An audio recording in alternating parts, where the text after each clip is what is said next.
Hello, this is Jeff Malone, the X is Silent, here with a review of the December 15th, 2012 episode of Saturday Night Live, hosted by Martin Short with musical guest Paul McCartney. Okay, the great from this episode, the girl you wish you hadn't started a conversation with at a party, of course. Cecily Strong just being, a strong Rookie of the Year for this season, at least for the first half, and I like her momentum going into the second half of the year. This character, A Girl You Wish, best new character of the year, most definitely. Still going strong after 3 appearances. The good sketches, Marty's monologue, the Tony Bennett Christmas special, You're a Rat Bastard, Charlie Brown. Even Seth was pretty good on Update this week. Jacob the Bar Mitzvah Boy on Update there. What up with that? Then the old friends meeting at a Restoration Hardware, and the pageant auditions with Martin Short and Paul McCartney as a duo of brothers. Where Paul McCartney wasn't allowed to sing; he was only allowed to play the triangle, and that led right into Paul's last musical performance of the night. Let's see. Marty's performance great. Yeah, another musical monologue, but this one was good. He was singing about how Christmas is the most amorous time of the year, and then he went backstage and kissed everyone except for Sam Jackson, who's kind of scary. Okay, and then Rat Bastard, Charlie Brown, another impressions showcase. Gotta love these.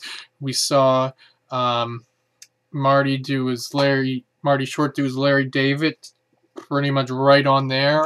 For the first time, we saw Kate McKinnon's Edie Falco. I don't know if I've ever seen Edie Falco in anything. I've never watched The Sopranos or Nurse Jackie.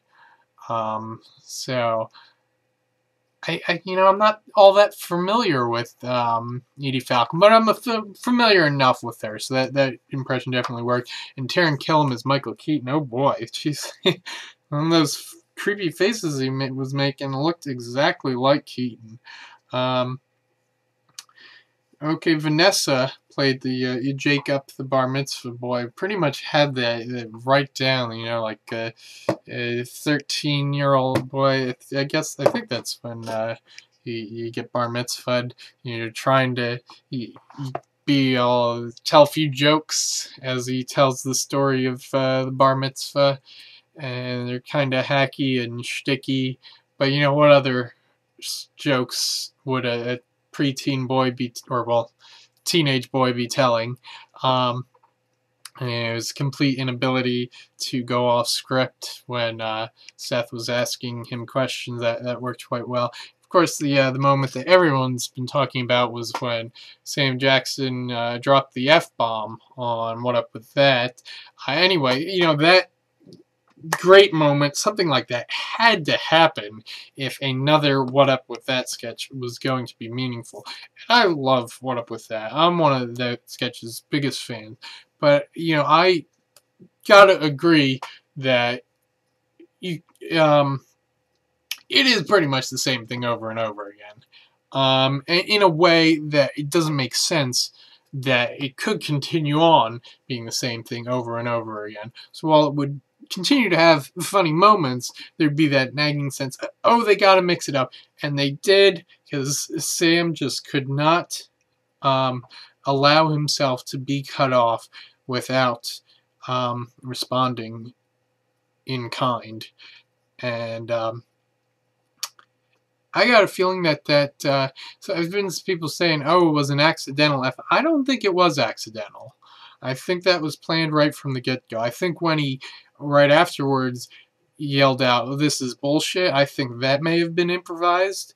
Also, when I first saw the sketch, when I was watching it live, and then I was watching it when I on the DVR again, I don't think he had the C or the K in there. I think he cut himself off at F. Examine the tape. Someone else can figure it out.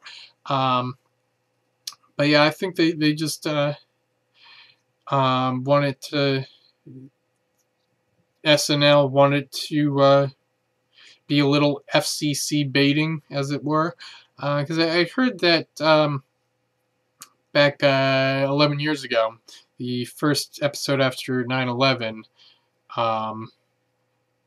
Reese Witherspoon was hosting, and Lorne Michaels wanted her to drop an F-bomb, I guess, during her monologue, but she wasn't up for it. So this being the first episode after the shooting at the school in Connecticut, maybe they had the same sort of outrageous idea. Well, anyway, Sam was the perfect person to pull it off, and whatever it was for, it did manage to reinvigorate What Up With That, so that was very satisfying. And then I got one mediocre sketch, the Royal Doctor, the doctor to examine the OBGYN being hired to examine Duchess Kate. Although, there was some people seem to have really liked this sketch, and maybe I'm being a bit harsh on it for saying it's mediocre, but so maybe I can upgrade it to a good, and I certainly laughed at it. It was just, it wasn't more than just hacky humor, but hacky humor can be done well, so this one was, this example of hacky humor was done well enough. As for Paul McCartney and his 3 performances this time, he performed with Joe Walsh, and then he performed with the remaining members of Nirvana, and then with the New York Children's Chorus, and he just rocked. He did. No doubt about it. Overall, I think I'm going to give this episode 8 Christmas Jeff stars out of 10 Christmas Jeff stars. And not a bad sketch in the bunch. All good ones. And I'm like, I just love this episode, and I'm kind of tempted to go maybe 9 out of 10 or even 10 out of 10, and it didn't.